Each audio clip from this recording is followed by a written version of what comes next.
I'm honored today to be joined by Pastor Mark Biltz, who is the founder of El Shaddai Ministries in Washington State. He is a well-known and popular commentator on the Feast of the Lord. He is also well known for his discovery of the blood moon tetrads that shook the church community and changed our understanding of end-time prophecy.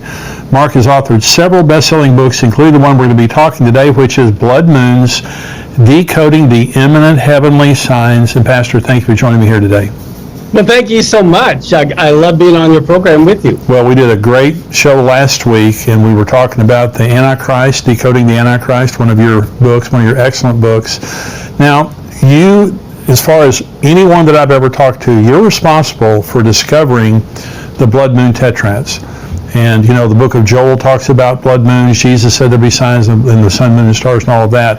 But your book here, Blood Moons, Decoding the Imminent Heavenly Signs, how on earth did you find out about the blood moon tetrads? It was a miracle. It really was. I love astronomy, and so I was looking at the eclipses, and I had been praying, and it hit me about 4 in the morning when I was in my prayer closet. I used to love to get up and pray around 4 and 5 in the morning, and I've been doing it for a long time. And I also teach on the Feast of the Lord. And so all of a sudden it hit me, I need to go to NASA's website to look at when these eclipses are occurring on the biblical calendar. Because in Genesis 1:14, many people misunderstand that verse, which is so significant. When we think of why did God create the sun and the moon, we think it was for light. But the Bible says the number one reason, go and look in Genesis 1:14, he created the sun and the moon for signs. And then it says for seasons. Well, the problem is English. When we read the word season, we think of winter, spring, summer, or fall. But that Hebrew word doesn't mean that. As a matter of fact, in Leviticus 23, when it talks about the feast of the Lord, that word feast, what do we think of when we think of feast? We think of food. Well, it's the same Hebrew word. So how can that Hebrew word, the same one, be translated as food here and winter in Genesis? It doesn't mean either one. It literally means an appointed time. That's why the biblical calendar for the Jewish people was based on the new moon, because it's on the new moon is the only time you can have a solar eclipse. And that's why the feasts like Passover and Tabernacles are on a full moon, because you can only have a lunar eclipse on a full moon. So God's calendar isn't the Muslim calendar, the Gregorian calendar, it's the biblical calendar. And so I made that connection, and then I go back and I look, and you wouldn't believe it. The first blood moon happened on Passover. The next one was on Tabernacles. And there was a solar eclipse on Rosh Hashanah, for heaven's sake, 2 weeks before the other lunar eclipse. And then in the next year, there also was a total lunar eclipse on Passover and Tabernacles. And I just was so shocked. I thought, well, how often does that happen? And I looked, and the time it happened before was 1967 and 68 when Israel captured Jerusalem. And the time before that was when Israel became a nation, 1949, 1950. And the time before that was 1492 when all the Jews were kicked out of Spain. And so I just was blown away, and I knew that it had to mean something, and I would never claim that I knew what it meant, but I knew it had great biblical significance. Oh my gosh, I mean, it's just, when I first read your book and began to understand the blood moons, you know, when you read Joel and it says the moon will be turned to blood, the sun will give its light, it's like, you know, the sky's going to fall, you know, I mean, but that's not what it's saying. No. It was saying that there will be signs, like Jesus said, in the sun, moon, and stars. And so the blood moon tetrads makes perfect sense, because that's what God does. You know, exactly. I mean, and he's so orderly, he's so predictable in that sense. So I want you to talk about the seasons, because you were talking about the feast. Now, one of the things that you teach that is so fascinating is on the Feast of Israel. Okay, so you believe that the Feast of Israel, 7 feasts, 4 in the spring, 3 in the fall, you believe that's a prophetic grid. You believe that that's a prophetic statement about the future, right? You are exactly right. In Revelation, it talks about those written in the book of the Lamb who's been slain from the foundation of the world, not 2,000 years ago. That means the slaying of the Passover lamb was from the very beginning, from the foundation of the world. As a matter of fact, what I believe the Father said is, look, I'm going to send my son to die. I'm going to determine what day he's going to die. I'm going to determine what time he's going to die. As a matter of fact, I'm going to determine what songs will be sung at his funeral. Wow. This is why 1,000 years before Jesus came, King David wrote the funeral hymns that would be sung on the day Yeshua died, because every Passover they sing the Psalms, the Hallel. As a matter of fact, many of your listeners know that they sang a hymn and went over to the Mount of Olives out on that night. I can tell you the words to the song they sang, because they sang Psalm 118 as the last hymn at every Passover Seder. So the very words that they sang before it was betrayed and crucified has the verse, this is the stone the builders have rejected, it's become the headstone of the corner. Oh my gosh.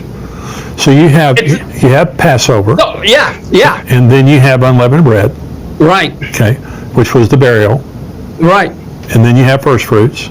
Exactly, the resurrection. All of those have been fulfilled. On the day. On the day. On the very day. And then you have the Pentecost, which happens 50 days. Oh. Yeah. So yeah, that's the Jewish. And so now those have been fulfilled, but now we have 3 that haven't been fulfilled.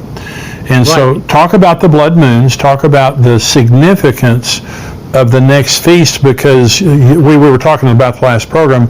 This next Rosh Hashanah, the Feast of Trumpets, could be very significant. Talk about that. Oh, very significant. Now, if your listeners believe the Lord is the same yesterday, today, and forever, not just in their head, but in their heart, they know he's the same yesterday, today, and forever. If he fulfilled the spring feast to the day of his first coming, he'll fulfill the fall feast to the day of his second coming, which is why we need to know when they occur on our calendar. And just like you can't have Pentecost until he rose from the dead, he's not going to rise from the dead until he's buried, and they're not going to bury him until he died. They're going to be fulfilled in order. So the next feast to be fulfilled is the Feast of Trumpets. Well, do we hear anything about trumpets in Revelation? Of course we do. Mm-hmm. And so the next feast, Yom Kippur, is Israel's National Day of Atonement, the very day when their blinders will be removed. They'll realize Yeshua is the Messiah. And then the next feast is the Feast of Tabernacles, where God tabernacles among men for the 1,000-year reign. Now, the Feast of Trumpets, which is the very next one to be fulfilled, okay, it's also known as Yom Teruah, or the Day of the Awakening Blast. That's right. There's all kinds of scriptures that prove the resurrection of the dead, the rapture, if you want to call it that, will happen on Rosh Hashanah. I mean, some year, we don't know the year. Some year, I don't set dates, I don't know what year. I have no idea, but I know what will happen on Rosh Hashanah some year. Well, I totally agree with that. And see, and the thing is, for years I heard that Jesus could come at any time. Well, he couldn't die at any time. Exactly. Exactly. He had to die on Passover. Right. And so to say that the rapture could happen any year. Yes, you go. And because it's a 2-day feast, it could happen any of the days. You know. Well, not only that, it's 2 different days every day in the world. Yeah. We have 24 time zones. How can anyone know the day or the hour when there's, at any one time, there's 24 different hours? Well, that's what Jesus said in Luke 17. In that day, there'll be 2 men, or in that night, 2 men be one bed, 2 people in one bed, one taking one left. In that day, there'll be 2 men standing in the field, because it'll be night some places and day some places. Exactly. So and it's going to happen around September. That's the English here. But around September of the year, there's going to be the Feast of Trumpets, and there's going to be the rapture, the resurrection of the dead. Now and there are also other names that you talk about when you talk about Yom Teruah, the awakening blast, all this stuff. But also it's the wedding day of the Messiah. Yes, it's also the coronation of the Messiah. It's the day he's going to be crowned King of Kings and Lord of Lords. And in Leviticus 23, these feasts were called convocations, which in Hebrew is mikra, which literally means a dress rehearsal. So I ask people, do you want to be at the wedding of the Lamb? And they go, yes. I say, then why don't you want to be at the dress rehearsal? That's where we learn our part. Yeah. That's amazing. So let me go back to 2014 and 15 because we're talking about the blood moons. Sure. This is just such a significant point in time in human history that we're looking at. And what I say to people, Pastor, is, every generation has had a sign or signs. Hitler was there, earthquakes, wars, but we're the only generation that has all the signs. Exactly. We have especially Israel, but we have a convergence of all the signs. So going back to Christopher Columbus, who was a Jew, and many people don't know that, but here's the way I've seen the blood moons, because there's 1492, 1493, 1949, 1950, 1967, 1968, and then 2014 and 15. So we understand the first three. But here's the way that I look at it. The 1492 and 1493 was the beginning of God bringing his holy people together. This is the first time since the AD 70 that we see the first beginnings of a gathering there. 1949, 1950 is the Holy Land. The Jews get back the Holy Land. 1967, 1968 is the Holy City of Jerusalem. 2014, 2015 that's the one, to me, is the Holy Temple. There has been, since in the last 3 months, there's been 11,000 Jews ascend the Temple Mount to pray, the most since 2,000 years ago. Okay, and so we're seeing a great activity in Jerusalem, the Temple Institute, the Temple Mount Faithful, different people. So what do you think about the feast of 2014 and 15? What do they mean? Is it significant for the temple? Does it have any other significance? I think it definitely could be temple related. The way I look at it from hindsight, I did mention this back then as well. But if you remember Joseph's dream, and Joseph was a type of the Messiah, there was 7 years of plenty followed by the 7 years of famine. I believe the 2014-2015 lunar tetrad was a warning of the 7-year cycle. When it ended, we would begin the 7-year famine or tribulation, which is why 2022 is so significant. Okay, so the Shemitahs, and if you wouldn't mind talking about it again, so this is a Shemitah year that we're in right now. Yes. Now, when we say 2021, 2022, the Jewish year begins, and their civil year begins the Rosh Hashanah. Yes. In September. Yes. Okay, so their new year began in September, and so now between now and next September, this is a Shemitah year. This is the 7th year. Yes. And you believe now, again, that the tribulation has to begin at the beginning of the Shemitah cycle, which is next September. Exactly. And I have a chart here. One of the things that I want to mention is how significant the first year of a Shemitah cycle is, and which will begin October of next year, right after Rosh Hashanah, because we're in the 7th year. But did you know both temples, Nebuchadnezzar destroyed the temple and Rome destroyed the temple, both in the first year of a Shemitah cycle. Wow. So both temples were destroyed then. The 1967 Six-Day War happened in the first year of a Shemitah cycle. The Yom Kippur War happened in the first year of a Shemitah cycle. Israel took out the Iraq nuclear reactor in the first year of a Shemitah cycle. The first Intifada was in the first year of a Shemitah cycle. The Israel-Jordan peace treaty was the first year of a Shemitah cycle.